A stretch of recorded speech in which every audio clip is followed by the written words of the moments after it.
کے ماننے والے تابعین یہ کام کے ماننے والے تابعین یہ کام نہیں کر سکتے تھے، تبع تابعین کر دیتے. مجھے وہاں سے دکھا دے کوئی ایک تبع تابعی کر لیتا. کہنے لگے وہ تبع تابعین کے ماننے والے تھے، وہ کیسے یہ کام کر لیتے؟ وہ بھی غمگین تھے، صحابہ بھی غمگین رہے، تابعین بھی غمگین رہے، تبع تابعین بھی غمگین رہے. نبی علیہ الصلوۃ والسلام فرماتے ہیں خیر القرون قرنی ثم الذین یلونہم ثم الذین یلونہم، بہترین زمانہ میرا ہے، پھر میرے بعد والا، پھر میرے بعد والا. نبی تابعین اور تبع تابعین کے زمانے تک کے زمانے کو بہتر کہہ رہے ہیں. اس تینوں زمانوں میں تیرا اقرار ہے کہ سارے غمگین رہے، کسی نے بھی میلاد نہیں منایا کہ ہمیں نبی کی وفات کا غم ہے، ہم کیسے میلاد منائیں؟ پھر اس کے بعد کیسے شروع ہوا؟ کہنے لگا ایک بندہ تھا، وہ بادشاہ تھا، اس کا نام تھا مظفر الدین، اربل کا بادشاہ تھا. اس کے زمانے میں ایک درباری مولوی تھا، اس کا نام تھا عمر ابن داہیہ. ابن کثیر نے لکھا ہے عمر ابن داہیہ نے میلاد النبی کتاب لکھی، اس کے بعد سے میلاد شروع ہو گیا 6 ہجری میں، 600 سال بعد، نبی کی 600 سال بعد. میں نے کہا یہ مظفر الدین اربل کے بارے میں علماء کیا کہتے ہیں؟ آپ نے پڑھا ہے لسان المیزان اٹھاؤ، میزان الاعتدال اٹھاؤ، بزرگوں کی کتابیں اٹھاؤ، لکھا ہوا ہے کہ انتہائی خبیث انسان تھا مظفر الدین اربل جس نے میلاد کو ایجاد کیا. عمر بن داہیہ کے بارے میں لکھا ہوا ہے کہ عمر بن داہیہ اکابرین کی شان میں گستاخیاں کیا کرتا تھا، اسلاف کو گالیاں دیا کرتا تھا.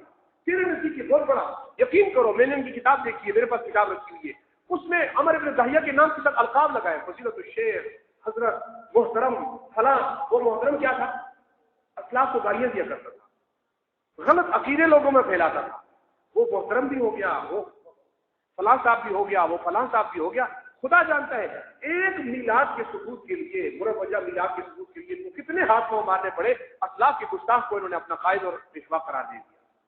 6 ہجریوں تک. میں اتنا دور نہیں جاتا، قریب آ جاتے ہیں. وقت اتنا نہیں ہے کہ میں آپ کو چھٹی کرنے سے بتانا یہ مقصود ہے. میں تجھے چھٹی کرنے کی چیز لے کے نہیں جاتا. میں کہتا ہوں میں تجھے اس شخص کا نام بتانے کو تیار ہوں جس نے سب سے پہلے میلاد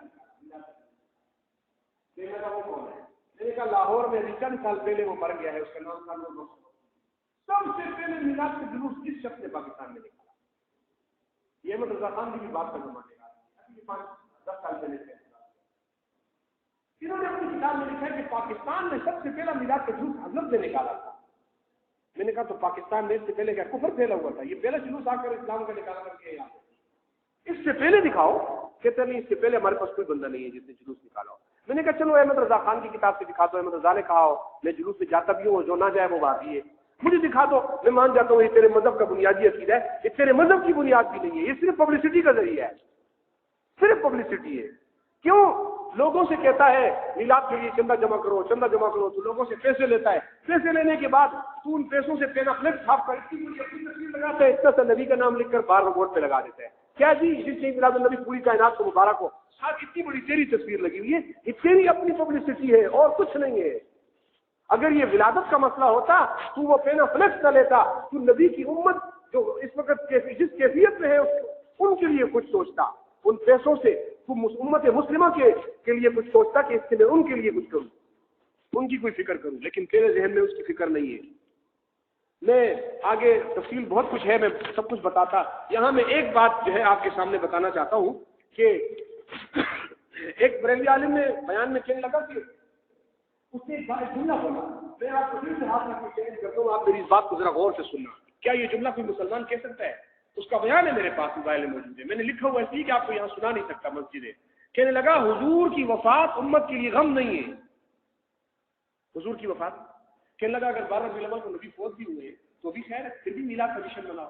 کہ کیوں؟ کہتے حضور کی وفات امت کے لیے غم نہیں ہے. میں نے کہا یہ صحابہ 100 سال کیوں غمگین تھے؟ یہ تابعین تبع تابعین 100 سال کیوں غمگین تھے؟ حضرت عمر رضی اللہ تعالیٰ عنہ اٹھ کے کھڑے ہوتے ہیں، روایت موجود ہے جس دن نبی کی وفات ہوتی ہے بھی آپ کے جسد اقدس کو اپنی جگہ سے اٹھایا نہیں گیا. حضرت عمر تلوار لے کر غم کی حالت میں ایسے ہو جاتے ہیں، اس کیفیت میں آ جاتے ہیں کہ تلوار نکال کے کہتے ہیں جس نے کہا کہ محمد فوت ہو گیا ہے میں آج اس کی گردن اتار دوں. غم کی کیفیت ہے. حضرت بلال حبشی رضی اللہ تعالیٰ عنہ قربان جاؤں اس حبشہ کے بلال پر. میں جب اس کا واقعہ یہ والا واقعہ پڑھتا ہوں میرا دل روتا ہے. حضرت بلال سے کسی نے پوچھا بلال جس دن سے نبی علیہ الصلوۃ والسلام فوت ہوئے تم مدینہ نہیں آتے ہو، کیوں؟ تم تو مؤذن تھے. نبی جب فوت ہوئے تو نبی جب زندہ تھے دنیا میں ظاہری حیات سے موجود تھے تم اذانیں دیا کرتے تھے، آج تم کیوں نہیں آتے نظر؟ بلال نے کہا جب میں کہتا تھا اشہد ان محمد رسول اللہ، تو میرے سامنے محمد رسول اللہ کا چہرہ ہوا کرتا تھا. آج جب میں کہتا ہوں اشہد ان محمد رسول اللہ، مجھے میرا یار نظر نہیں آتا، میں غم سے اذان نہیں دیتا. حضرت حسین رضی اللہ عنہ ہے کہ لگے حضرت چاچا جان خدا را ایک دفعہ مدینے میں آ کر اذان دے دو، مجھے بڑی خواہش ہے، میں بچپن میں آپ کی اذانیں سنا کرتا تھا، آج پھر میرا دل کہتا ہے کہ میں آپ کی اذان سنوں. کہتے حضرت بلال نے مدینہ میں آ کر اذان دی، پورا مدینہ دھاڑے مار مار کے رونے لگا، پورا مدینہ زاروں قطار رونے لگا کہ آج نبی کے زمانے کی یاد تازہ ہو. تو کہتے ہیں نبی کی وفات امت کے لیے غم نہیں ہے، تو یہ صحابہ کیا کر رہے ہیں؟ کیوں صحابہ ساری زندگی صحابہ کے چہروں پہ کسی نے ہنسی نہیں دیکھی، مسکراہٹ نہیں دیکھی صحابہ کے چہروں پر کہ صحابہ اکرام نبی علیہ الصلوۃ والسلام سے جدائی کے غم میں یہ کیفیت میں تھے. وہ کہتے ہیں حضور کی وفات امت کے لیے غم نہیں ہے. ہاں یہ کہہ سکتا ہے کہ ان کے لیے غم نہیں ہے، کیونکہ انہوں نے تو جشن منانا ہی ہے نا، بھائی کچھ بھی ہو جائے، آسمان نیچے آ جائے، زمین اوپر چلی جائے، انہوں نے منانا ہے بس، کیونکہ ان کی انا تو چلی جائے. کوئی رسول اللہ صلی اللہ علیہ وسلم کا نام نہیں ہے اس میں. خواہ مخواہ مقابلے میں نبی علیہ الصلوۃ والسلام کو جہد کی فریق مخالف سے ضد کسی اور بات کی ہوتی ہے، نام نبی علیہ السلام کا بیچ میں استعمال کرتے ہیں. آپ ان کے خلاف بات کریں نا ذرا، ایک لائٹ ذرا تو لائٹ کو آپ تھوڑا یوں ہٹا کے یوں کر دیں، کہے گا یہ گستاخ نبی ہے، کیوں جی نبی کے نام کی لگی ہوئی لائٹوں کو ادھر سے ادھر کر دیا. یہ لائٹوں کے اندر کہاں سے آ گیا یہ سب کچھ؟ یہ دین اس کے اندر کہاں سے آ گیا؟ آپ ذرا اس کو بول کے دیکھیں نا کہ یہ سڑک کے بیچ میں جو تم نے کھمبا گاڑ کے جھنڈا لگایا ہوا ہے، ذرا سڑک سے سائڈ پہ لگا.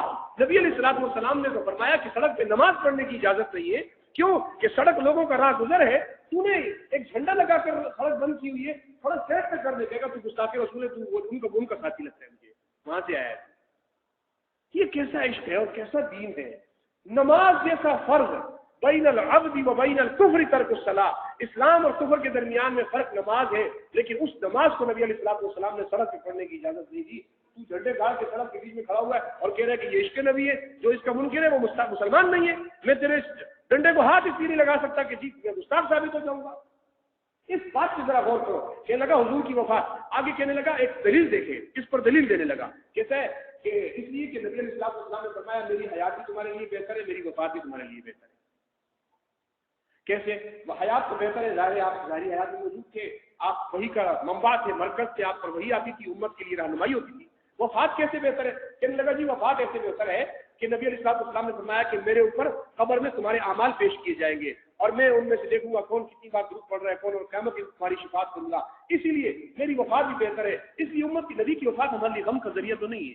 میں نے کہا اچھا اب میں تجھ سے ایک سوال پوچھتا ہوں، میرے دل پر ہاتھ رکھ کے، اپنے دل پر ہاتھ رکھ کے میرے سوال کا بھی جواب دینا. جس دن تیرا بیٹا ہنس جائے نا، مر جائے نا تیرا بیٹا، میں ڈھول لے کے تیرے گلی میں آ جاؤں گا، خوب بھنگڑے ڈالوں گا، پھر تیرے سے پوچھوں گا تکلیف ہو رہی ہے؟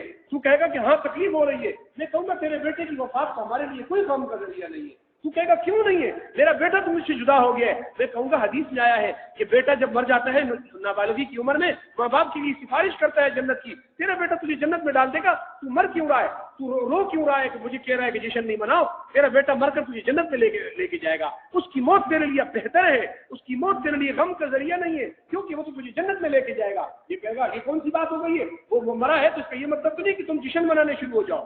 تجھے اپنے بیٹے کی باری میں غیرت آئے گی، لیکن رسول اللہ صلی اللہ علیہ وسلم کی ذات کی باری میں تجھے غیرت نہیں آئے گی. تجھ سے کوئی پوچھنے والا نہیں ہے کہ نبی کی وفات کو تو کیسے نہیں کہتا، کیسے کہتا ہے کہ یہ غم کا ذریعہ نہیں ہے، یہ غم نہیں ہے. ہاں غم اور شوق الگ سے، ہم شوق کے قائل نہیں ہیں. شوق چاہے محرم میں کیا جائے یا چاہے موت پر 3 دن کے بعد کی جائے، دونوں ناجائز، لیکن غم کا تعلق دل کے ساتھ.